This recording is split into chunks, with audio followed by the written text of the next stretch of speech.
আজকের লেসনটা 2023 সালের এসএসসি পরীক্ষার্থীদের জন্য বেশ গুরুত্বপূর্ণ। তাছাড়াও 2024 এবং 2025 সালের এসএসসি পরীক্ষার্থীরা শিখে রাখতে পারো এবং নবম দশম শ্রেণীর শিক্ষার্থীরা শিখে রাখতে পারো। আজকে আমরা তোমাদের ইংলিশ সেকেন্ড পেপারের সাফিক্স প্রিফিক্স নিয়ে আসছি। এটা শর্ট সিলেবাসের আওতাভুক্ত। এখানে কিন্তু 14টা গ্যাপ থাকবে, প্রতিটা গ্যাপে আধা নাম্বার করে টোটাল 7 মার্কস থাকবে। সাফিক্স তোমরা জানো যে রুট ওয়ার্ডের পরে যদি কোনো লেটার ব্যবহৃত হয় সেটা সাফিক্স, আর রুট ওয়ার্ডের আগে কোনো লেটার ব্যবহৃত হলে এবং তা দিয়ে নতুন শব্দ তৈরি হলে সেটা প্রিফিক্স। কখনো কখনো দুটোটাই ব্যবহৃত হতে পারে এবং নতুন শব্দ গঠিত হতে পারে। নিশ্চয়ই তোমরা মনোযোগের সাথে বসেছো। মনোযোগ না দিতে পারলে এই মুহূর্তে বসো না, যখন মনোযোগ দিতে পারবো তখন বসবা, কারণ গভীর মনোযোগ ছাড়া কিন্তু আমরা কোনো কিছু শিখতে পারি না। তাহলে দেখো, শুরু করছি। দ্য বুকস অফ ফেমাস, এখানে অবশ্যই রাইটার্স হবে, বিখ্যাত লেখকদের রাইটার্স লেখা বই। আর put on sale in a book fair, একটা বই মেলা, এগুলোকে বিক্রির জন্য রাখা হয়। মোস্ট অফ দ্য ভিজিটর্স, যারা মেলায় আসে তাদেরকে বলা হয় দর্শনার্থীরা। বাই বুকস অফ ডিফারেন্ট, এখানে পাবলিশার্স হওয়া উচিত, পাবলিশার্স হবে। এখানে ফুল স্টপের পরে মোস্ট, তাইলে আমরা দিতে পারি অলমোস্ট, এটার সাথে অলমোস্ট দিতে পারি। Almost no visitor returns from the fair, with আছে, এর সাথে আমরা আউট দিয়ে উইদাউট দিতে পারি, উইদাউট মেকিং এনি পারচেজ। বই না কিনে কোনো দর্শকরা, বইমেলার দর্শকরা কিন্তু ফিরে যায় না। এখানে আমরা বায়ার্স দিতে পারি। The buyers like to buy at a fair price, একটা যুক্তিসঙ্গত দামে তারা কিনতে চায়। Our book fair is always crowded, সবসময় আমাদের বুক ফেয়ারে যথেষ্ট লোক থাকে, ভিড় থাকে। As, যেহেতু এখানে হবে ভেরিয়াস বুকস আর ডিসপ্লেড, এখানে সাফিক্স প্রিফিক্স দুটোই বসবে।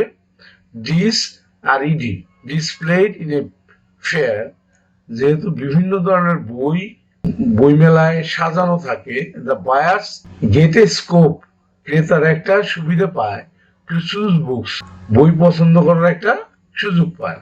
দে বাই দেয়ার, এটা আমরা দিতে পারি চুজিং, চুজ আছে আইএনজি যুক্ত করে, চুজিং ই উঠাই দিয়ে আইএনজি যুক্ত।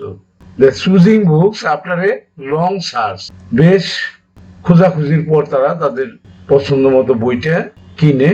দিস ফ্যাসিলিটি ইজ আনঅ্যাভেলেবল, এই সুবিধাটা সব জায়গায় পাওয়া যায় না। ইন এনি প্লেস, অন্য জায়গায় পাওয়া যায় না আদার দেন এ বুক ফেয়ার, বইমেলা ছাড়া অন্য কোথাও কিন্তু এই সুবিধাটা পাওয়া যায় না। এই বুক ফেয়ার ইজ অলওয়েজ, এটা দিতে পারি আমরা ওয়েলকামিং, সাফিক্স প্রিফিক্স দুটোটা ব্যবহার করে। ওয়েলকামিং টু দ্য স্টুডেন্টস, ছাত্র ছাত্রীদেরকে সবসময় স্বাগত জানায় একটা বইমেলা। এন্ড দ্য এডুকেটর্স ইউজুয়ালি, আর একটা LY দিতে পারি আমরা, সাধারণত ইউজুয়ালি লাস্ট স্থায়ী হয় ফর এ উইক, এক সপ্তাহ, অর ইভেন এ মান্থ, অথবা এক মাস স্থায়ী হয় বইমেলাটা।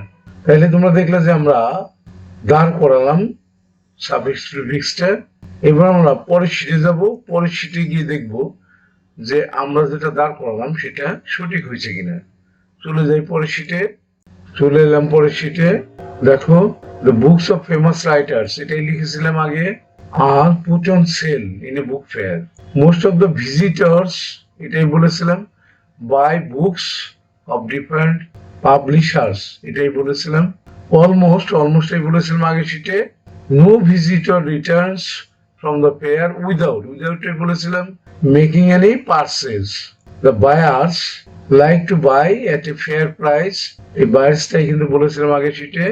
Hour book fair is always crowded, এটাই বলেছিলাম। অ্যাজ ভেরিয়াস, এটাই লিখেছিলাম আগে শিটে। বুকস আর ডিসপ্লেড, এটাই বলেছিলাম। In a fair, the buyers get a scope to choose books, they buy their choosing, এটাই আগে শিটে বলেছিলাম। Books after a long search, this facility is unavailable, এটাই বলেছিলাম। In any place other than a book fair, a book fair is always welcoming, এটাই বলেছিলাম আগের শিটে, to the students and the educators, এটাই বলেছিলাম। ইট ইউজুয়ালি, ইউজুয়ালিটি আগের শিটে বলেছিলাম, last for a week or even a month. তাহলে আমরা কি দেখলাম, যে আগের শিটে যেটা আমরা দাঁড় করিয়েছিলাম এখানে সেটাই আসছে, অর্থাৎ আমাদের দাঁড় করানোটা সম্পূর্ণ সঠিক ছিল। আমরা শেষ করবো, শেষ করার আগে যে কথাটা না বললেই নয়, সেটা হলো তোমরা কেউ যদি আমার চ্যানেলে নতুন হয়ে থাকো এবং আমার শেখানোটা যদি তোমার পছন্দ হয়, তুমি যদি শিখতে পারো, তাহলেই শুধুমাত্র আমার চ্যানেলটাকে সাবস্ক্রাইব করে দেবে, আদারওয়াইজ নট। আর যারা ইতিমধ্যে সাবস্ক্রাইব করে দিয়েছো তাদেরকে বলবো যে তোমরা প্র্যাকটিসের মধ্যে থাকবা। যে যত বেশি প্র্যাকটিস করতে পারবা পরীক্ষায় সে তত ভালো ফলাফল করতে পারবা। এটাই কিন্তু ভালো ফলাফল করার গোপন রহস্য। ঠিক আছে, শেষ করছে। Thank you for watching, see you next.